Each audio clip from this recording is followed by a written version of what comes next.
A message from the superintendent, an update on the Dow chemical explosion, and a visit from some underwater friends. All of these stories and more coming up on this edition of the North Andover Journal.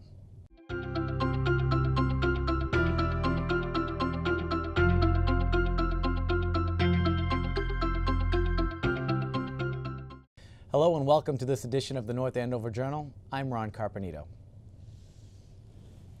Anne Bradstreet is perhaps North Andover's oldest celebrity, and what was once believed to be the famous poet's home at 179 Osgood Street is the subject of the North Andover Historical Society's current exhibit.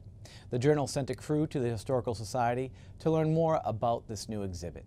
Welcome back to the North Andover Historical Society.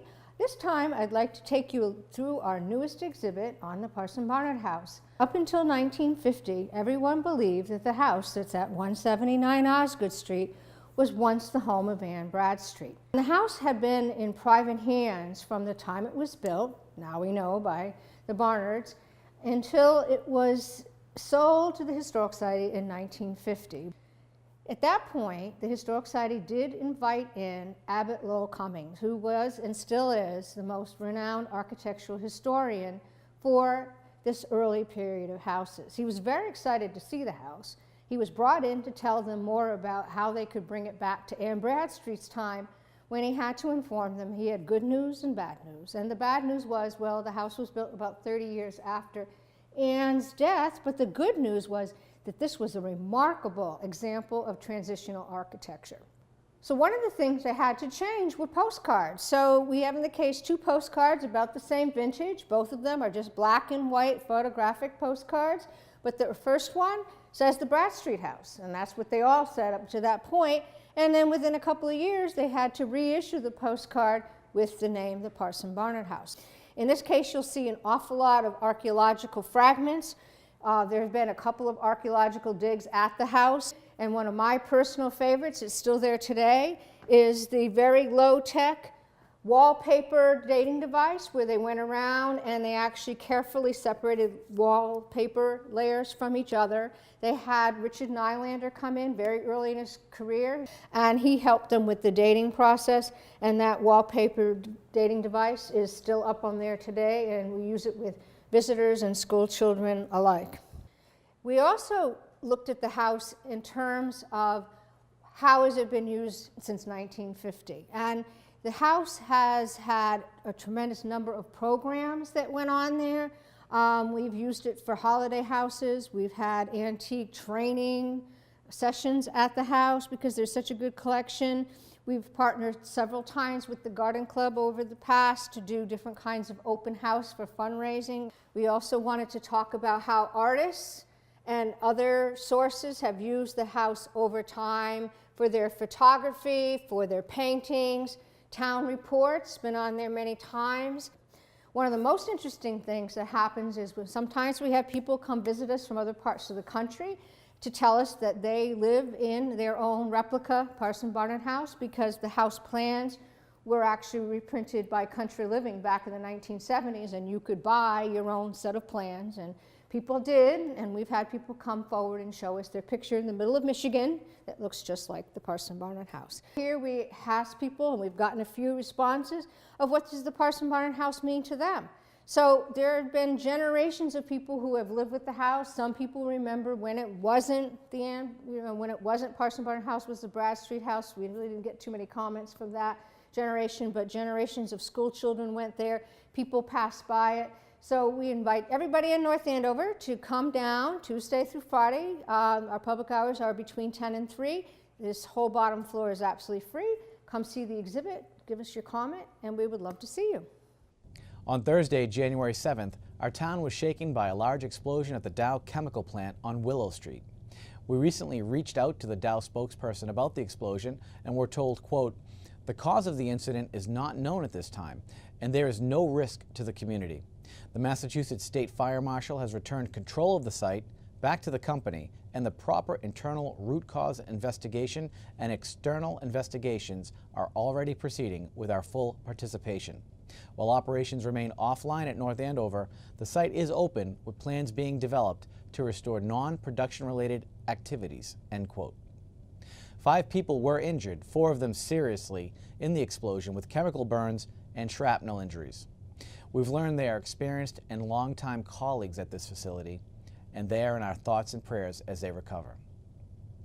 And now for our arts and entertainment update, we'll check in with Sebastian and Ariel from Disney's A Little Mermaid, who will tell us all about February's can't-miss events. Hello, North Andover! Welcome back for our arts and entertainment segment on the Journal for February 2016. This is my invertebrate friend, Sebastian. And this is my meandering mermaid friend, Ariel. And we are both on the hook to tell you about what is showboating around town in the Merrimack Valley. I'm ready to know what the people know. I wanna see 'em dancing. Wouldn't you think I'm the girl who has everything? Except show tickets, of course. Well, let's get cracking on that, shall we, Ariel? First, we'll be starting off with a rendition of Ease on down the boat. Oh, I mean the road. Really, Sebastian? That makes me want to trade in my tail fin for dancing feet. Yes, Ariel, it will be a junior production of The Wiz at Acting Out Daily Theatre on January 28th through the 30th. Catch Dorothy, the Scarecrow, the Tin Man, Cowardly Lion, and more as they perform a twister version of The Wizard of Oz. Be sure to fish around their website, man, at www.actingouttheatre.com for show information. But you be careful not to get caught in their internet. Okay, Sebastian. You sound just like my father, King Triton. You bet. Theater people are human, too, and humans are nice. Well, next up, we have a swimmingly spectacular performance of Into the Woods from February 4th through the 6th, performed by the North Andover High School Drama Guild. It's a modern twist on the classic Finn tales of old in a musical format. Cinderella, Little Red Riding Hood, Jack and the Beanstalk, and Rapunzel are all tied together by an original story involving a baker and his wife, their wish to begin a family, and the witch who has put a curse on them. Oh, it is like that Ursula, the sea witch. Oh, she makes me shudder in my shell. Oh. Well, speaking of curses, I would trade my voice for some legs to see this show, Sebastian. You know, I think Little Red and I have a lot in common. Well, Ariel, I think that I am just a little more red than you. Ha! Yeah. Be sure to shell out some clams to get your tickets for this show. You girls and boys will not want to miss these performances, man. Tickets can be purchased at the high school or at Rennie's Florist on Main Street in North Andover, man. So, next on the dock is Acting Out's production of Drop Dead on February 26th and 27th. You know, Ariel, with a name like Drop Dead, I get the sense that there's something a little fishy going on with this play. You know what I'm saying? Well, I think your senses are right, Sebastian. This nonstop physical comedy is actually a play within a play, where a cast of has-been actors plan to revive their careers in Drop Dead, a potboiler murder mystery. But when the murders and mysteries exceed those written in the script, the thespians must save the show and their careers, as well as their lives. Oh, well, this show will be quite a catch, so make sure to get your tickets before they swim away. It is sure to be a great performance, Mom. I see what you did there. Thank you. And speaking of great performances, I think it's time we're off to rehearsal. Oh. Well, I'm afraid that's all the time we have for today's segment, so I guess our show is fini for now. But be sure to check back with us next month to catch up on more featured shows in the Merrimack Valley. Well, thanks again for watching. And until next time, cheers to you, North Andover. Cheers. Oh, Sebastian. Sorry, Ariel. Thank you for helping So me. high maintenance. Ooh.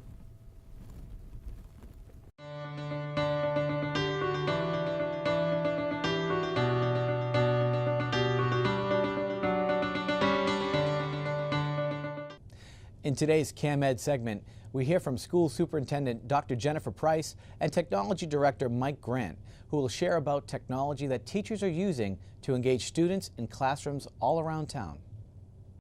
Hello, this is Jennifer Price, and on this segment of the Journal, I'm actually going to talk with Mike Grant, our Director of Technology here in the North Andover Public Schools, about our efforts to ensure that all of the classrooms within the North Andover Public Schools have the appropriate technology to support learning. To that end, we've really come up with this concept of the model classroom. And Mike, can you tell folks what a model classroom would look like in our district? Sure. The model classroom can be basically made up of a mounted projector with a document camera and wireless capabilities as well. So it's equipment, basic equipment for the teacher to be able to present material to the students and be able to share information back and forth. And Mike, all of our classroom teachers already have their own laptop, correct? Correct. So the laptop is an integral part of the model classroom because that's the device that's going to be able to connect to the projector and the document camera. So it's part of the model classroom. So a lot of people probably watching have no idea what a document camera is. Can you make it simple for us? What does a document camera do? Sure. Document camera, if you think of the old overhead projector where you had the light shining through the clear plastic and then the old-fashioned overhead. Document camera is very similar in that other than the light shining through, it's just a camera shining down onto an object. It could be a book, it could be a piece of paper, and then it projects it through the laptop into the mounted projector. So for instance, if a kid had like a piece of writing, they could put it under the document camera and the whole classroom could see it. Or if a teacher's doing a science experiment, all the kids can see it rather than gathering around the test tubes. It could actually be projected, something like that. Exactly. And the nice part about the document cameras is they also can record audio and video. So the teacher could actually pre-record a lesson that they're doing either by hand or they can talk and then show paper and then actually present that to the class or record it to video and store it online, and students can go to that at a later time and watch that video over and over again. And in order to get all of our classrooms here in the North Andover Public Schools to this model classroom with the basic technology we believe all classrooms should have, it's going to cost us about $250,000. And we're excited to say that we've been able to partner with the town through the CIP funds to support this effort at about $60,000 a year, which if we were just doing it through the CIP funds, it would take us 4 years. However, we're also excited to say that we've been able to partner with every PTO in the district, and our hope is actually to get this done in 2 years so that the PTOs would be contributing some money and the schools would be contributing some money. And to that end, Mike, we've kind of come up with a plan on how to do it. So can you talk about, we're doing some demos right as we speak. Yes. In 2 days, we have a company coming in to start installing some of those projectors and setting those classrooms up as demo model classrooms. And those demo model classrooms will be used to demonstrate to the staff and teachers how those classrooms will work, how the pieces of equipment work together, and we can use those for training purposes and also showing students and PTO members how the model classroom is going to be set up. And then for next fall, our plan is to have a bunch of grades all set up. Yep, so by next fall, over the summer, we plan on installing all grades 3, 4, and 5 throughout the district, 2 subject areas at the middle school, and then a number of the high school classrooms need to be updated, and those will be done as well. So, and then the following year, get the rest of the core academic classrooms done? Following year would be grades 1 and 2, 2 other classrooms at the middle school, and additional classrooms at the high school, and we'll try to get all of those done within a 2-year time frame, but it may take 3 years to outfit every single classroom, but there shouldn't be that many left over after the second year. And our hope is through this initiative, we'll make sure that our classrooms are awesome learning environments for our kids, that they can access both curriculum within what's within their walls and outside of their walls. So we're excited about this initiative, and we'll be looking for everybody's support. And again, thanks for tuning in to this segment of the Journal.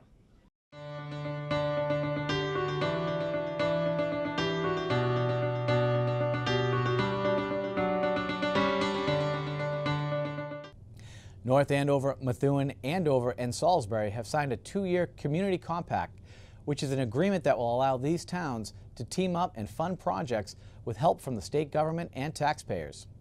Representatives from the towns came together and signed the agreement on January 21st at Methuen City Hall. Let's take a look. To all of the municipal leaders that are here in the room, first, to have such collaboration among the communities that are here today is really important. I think all of us realize, and especially us in our administration, that You need to collaborate in order to get things done, and for each community to understand what its priorities are and its strengths and its opportunities is important, but just think how profound it is when you can combine your resources with other communities to even do better in serving the regional community. And I want to just thank Andrew Mailer. It was last year when we signed this executive order around the Compact program at the MMA conference, which is beginning tomorrow. And we had asked some of the community leaders to come and advise us around the Compact program and how it should be organized and how it will best serve the communities. And you came forward and really gave us some very good insight about communities this size and in this area of the state, what the needs are.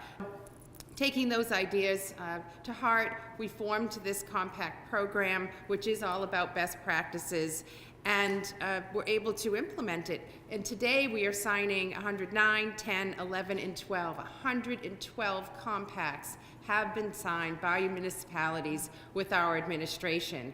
That represents hundreds of best practices underway in our Commonwealth. When you look at some community, you say, well, how did they improve their community? How did they employ better financial practices? Or how did they come up with their capital program looking forward, how they're going to pay for some of the infrastructure improvements? And you can learn how other communities like yours are doing things and approaching problems, and then bring that best practice to your communities.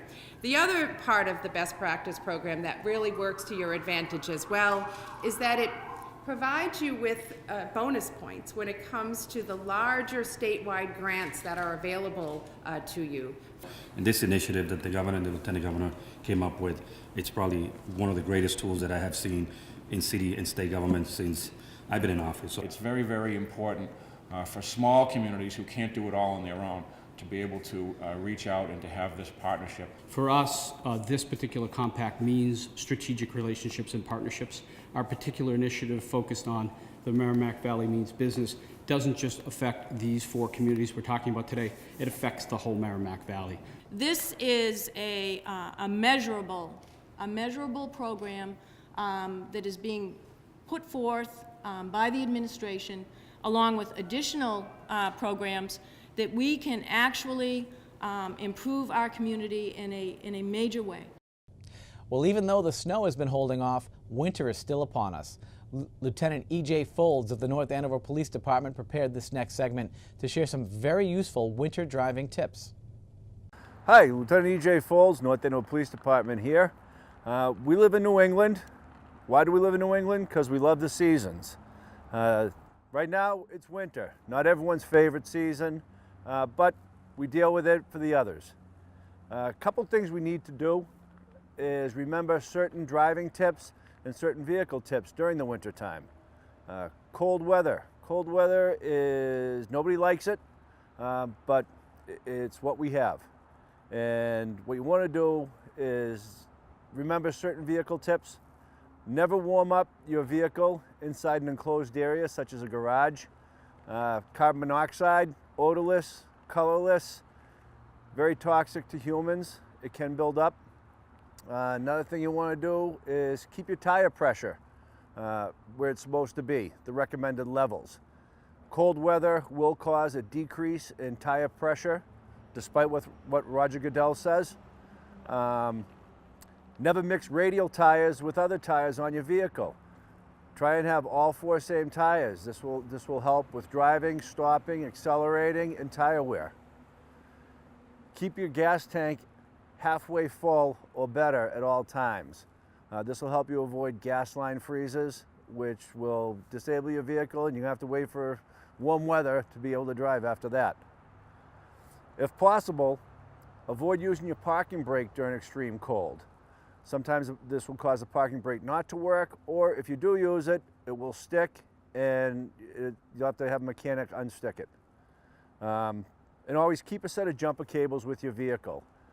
Vehicle batteries, especially ones that are on the older side, will drain a lot quicker during the cold weather. Certain things you need to know when snowstorms, ice storms occur. First, with driving in a snowstorm, don't. If you can avoid it, don't go out, don't drive. Stay home, watch it from inside your house. Remember, everything's a lot slower in the snow and ice than it is during ideal driving conditions. Acceleration should be done slower, helps you regain traction. Deceleration should be slower and controlled. Give yourself more time to stop. Following distances should be increased. Normally you want to give yourself 3 to 4 seconds to stop with the vehicle in front of you. Increase that 8 to 10 seconds. Put a little distance between yourself and the person in front of you. Braking. Know your brakes. Even if you have ABS braking, threshold braking is the best. Pump the brakes slightly, no quick deceleration. Quick decelerations will result in skids, and it's going to take you in a direction you don't want to go. If you do find yourself skidding in a direction you don't want to go, take your foot off the brake, control braking, steer and look in the direction you want to go. The car will respond to this. Don't power up hills. If you find yourself on a hill and you need that little extra boost to maintain your speed, don't step on the gas going up the hill. You're just going to fishtail and possibly skid, possibly go off the road or into the opposite lane of traffic. Pick up a little speed before the hill and just carry that inertia all the way up. Four-wheel drive. Everyone has four-wheel drive, all-wheel drive vehicles. That's great. It helps with traction. But remember, four-wheel drive doesn't mean four-wheel stop. Stopping distance is going to be the same whether you have four-wheel drive, rear-wheel drive, or front-wheel drive. Always have your cell phone with you if you go out in a snowstorm. Make sure your cell phone is fully charged. If something does happen, you are stranded, you want to be able to contact somebody. You don't want to be walking around outside your vehicle trying to flag people down in a snowstorm. That's it for the winter driving tips. Stay safe, and we look forward to springtime. Thank you. As always, if you have a news story or idea you'd like to see right here on The Journal, please email us at thejournal@northandovercam.org. Well, that wraps it up for this edition of The Journal. I'm Ron Carpenito, and thank you for joining us.